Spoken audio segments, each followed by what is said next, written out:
Bonjour à tous. L'ouverture du synode sur la synodalité, l'appel à prier et jeûner pour les victimes d'abus dans l'Église et Sœur Gloria libérée, c'est dans SIC et ça commence maintenant.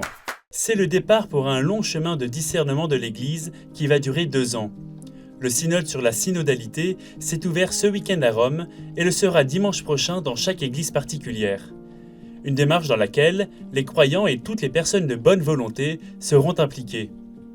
Avec 3 directions données par le pape lors de son homélie pendant la messe d'ouverture du synode, rencontrer, écouter, discerner. Fratelli e sorelle, buon cammino insieme.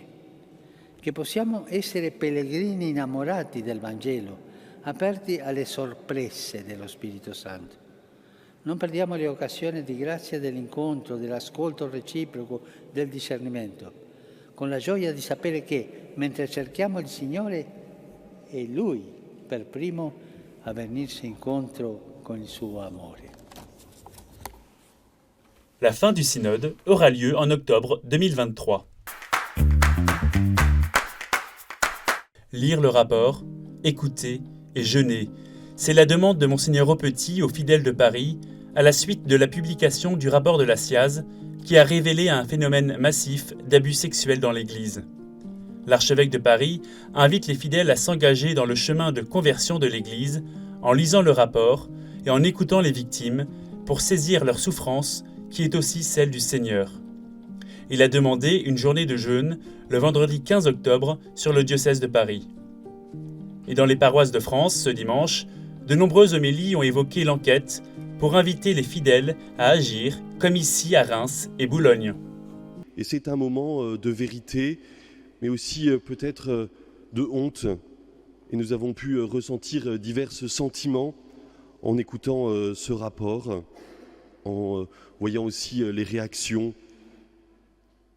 Nous voudrions prendre un temps de silence après avoir écouté aussi la réaction du pape pour confier toutes ces victimes trop nombreuses d'abus sexuels au sein de l'Église.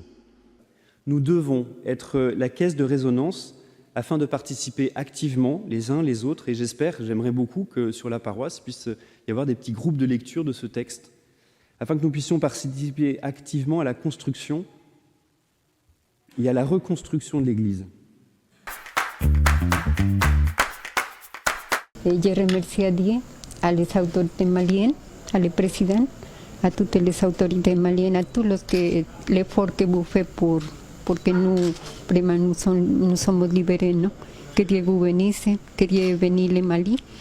Et je vous remercie beaucoup. Sœur Gloria Cecilia Narvaez Argotti a enfin été libérée samedi, après 4 ans et 8 mois de détention. La sœur colombienne avait été enlevée en février 2017 par des djihadistes.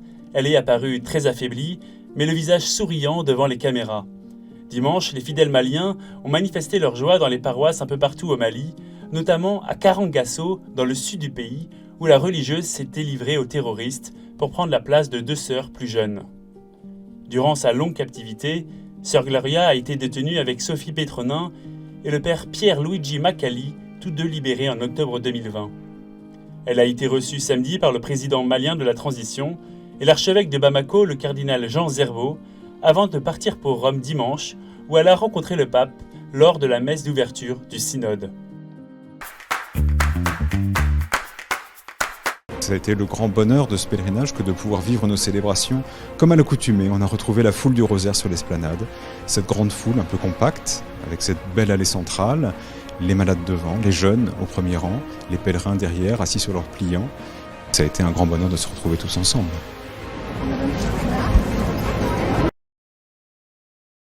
« 10 500 participants, dont 475 malades, étaient présents pour le pèlerinage du Rosaire qui s'est déroulé en fin de semaine dernière à Lourdes.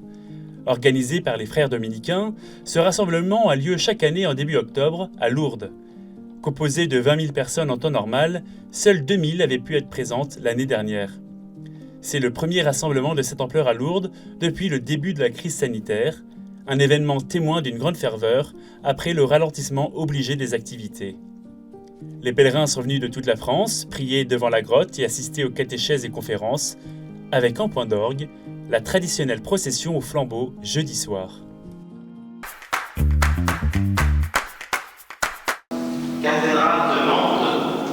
vas accueillir ces 400 messages d'espérance. Ils sont pour toi, ils sont pour nous, ils sont pour tous ceux et toutes celles qui un jour du temps les liront, les recueilleront, méditeront. Ces 400 messages d'espérance sont un signe d'une foi vivante, d'une foi audacieuse. 400 témoignages d'espérance pour fêter les 400 ans de la cathédrale de Mende. Au cours de la messe d'Action de grâce pour le 401e anniversaire de la consécration de la cathédrale Notre-Dame et Saint-Privat ce dimanche, un rouleau sur lequel ont été immortalisés 400 messages d'espérance recueillis a été scellé dans une pierre de la cathédrale. La messe était célébrée par l'évêque du lieu, Monseigneur Benoît Bertrand. Alors que le pape ouvrait le synode sur la synodalité à Rome, l'évêque a lancé une démarche synodale pour le diocèse de Mende. Le droit à la vie est inhérent à la personne humaine. C'était l'un des appels de l'ACAT ce week-end. Samedi, la place de la République à Paris accueillait le village de l'abolition, un symbole fort pour les 11 associations qui l'organisaient à l'occasion des 40 ans de l'abolition de la peine de mort en France.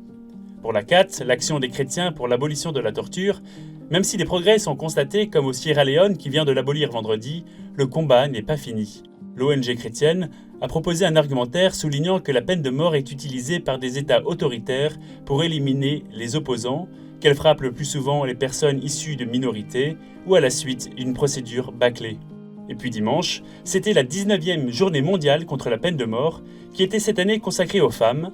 62 associations dénoncent une réalité invisible.